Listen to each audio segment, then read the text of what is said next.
आप बताइएगा सियासी तौर पर कितना फ़ायदा होगा ये जो डेली मेल की माफ़ीनामा है इससे आपको?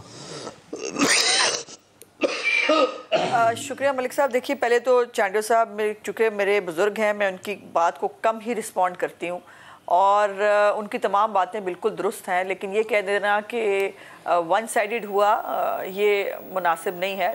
बहुत साइड, हमारी साइड से भी हुआ, दूसरी साइड से भी होता रहा, तभी तो हमने मिसाक जमहूरियत की बात की, लेकिन उसके बाद भी बहुत सारी गलतियाँ दोनों साइड से हुई। अच्छी बात है कि अगर सियासतदान वही होते हैं जो समझ लें और अपनी गलतियों की तस्हीह कर लें। अब आपके सवाल की तरफ देखिए, इसमें कोई दूसरी राय नहीं है मलिक साहब कि जो भी जिस भी हद तक गिरा जा सकता था, शहजाद अकबर ने उस हद तक गिर के दिखाया और उसने अपनी नौकरी पक्की करने के चक्कर में जो रिकवरी सेंटर वो बना के बैठे हुए थे और उसका बाकायदा एक दफ्तर होता था वज़ीर आज़म हाउस के अंदर, एक वो FIA के दफ्तरों के अंदर पाए जाते थे। ईव ख़ास तौर पर जब शहबाज शरीफ साहब की, अब्दुल साहब की कोई पेशी होती थी या ज़मानत लगी होती थी हमारे किसी लीडर की, वो बाकायदा तौर पर विज़िट कर रहे होते थे FIA के दफ्तरों के, और वहाँ बैठकर वो पूरी प्लानिंग प्लॉटिंग जो भी वो कर सकते थे वो करते थे। अजीब बात यह है कि जो बात मुकाफ़ात अमल की चांडियो साहब ने कही वो बिल्कुल दुरुस्त है।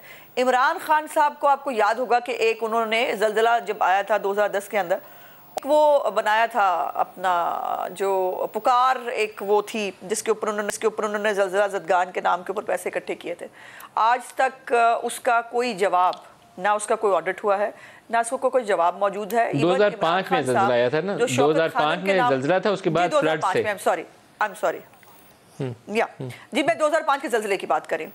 और उसके अंदर जो आज तक उस पैसे का ना ऑडिट हुआ है, ना पता चला वो पैसा कहाँ गया। फिर उसके बाद इनके ऊपर शौकत खानम के नाम पे ऊपर जो फंड रेजिंग हुई, उसके ऊपर जो आरिफ नकवी की अभी बात है, अभी उनको बहुत डेली मेल का बहुत उनको क्रेडिबिलिटी पे वो हो रहा था। फाइनेंशियल टाइम्स के बारे में उनका क्या ख्याल है, जिसने इनका पूरा कच्चा छट्टा निकाला आरिफ हबीब के साथ और वो सारा आरिफ नकवी के साथ और सारा वो कि ये क्या क्या मामलात वहाँ करते रहे।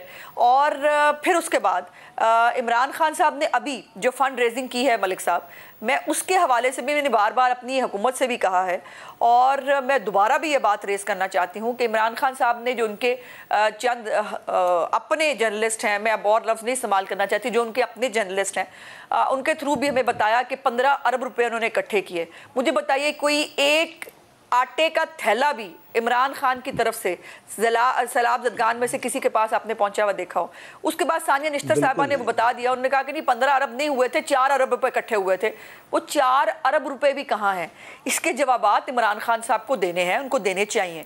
और जहाँ तक ये डेली मेल की बात है तो सच तो फिर सामने आके रहता है। देखिए, शहबाज शरीफ साहब जो हैं, जितना उनकी तर्ज़ सियासत को या जितना आप उनको जानते हो, वो ख़ास तौर पर सरकारी पैसे के हवाले से तो उनकी बहुत ही एक ज़ीरो टॉलरेंस वाले मामलात हैं। ना वो तनख्वाह लेते हैं, ना वो कोई TADA लेते हैं, ना वो कहीं जब बाहर जाते हैं अपनी टिकट के ऊपर जाते हैं। कभी उन्होंने सरकारी कोई पैसा इस्तेमाल नहीं किया। और अभी तोशा खाना के हवाले से ये मामलात आ रहे थे, उन्होंने अपनी पूरी प्राइम मिनिस्टर हाउस के अंदर एक लॉबी के अंदर उन्होंने पूरी जो तोहफे हैं वो सेट करके रख दिए हैं और वो जो है वो डिस्प्ले के अंदर मौजूद है। सो ये बहुत ही बिलो द बेल्ट एक हिट किया था जो है डेली मेल के वो मौसूफ को साथ मिलाकर शहजाद अकबर साहब ने, जो डेविड रोज थे।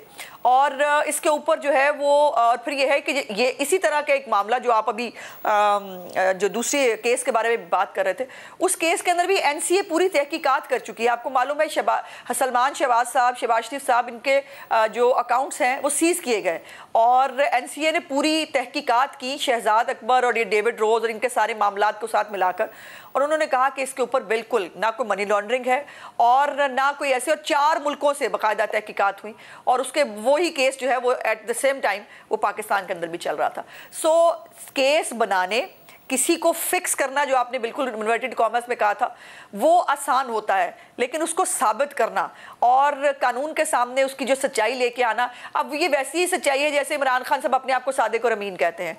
इन तमाम बातों के बावजूद जो उनके कारनामे सर अंजाम दिए उन्होंने वज़ीर आज़म होते हुए,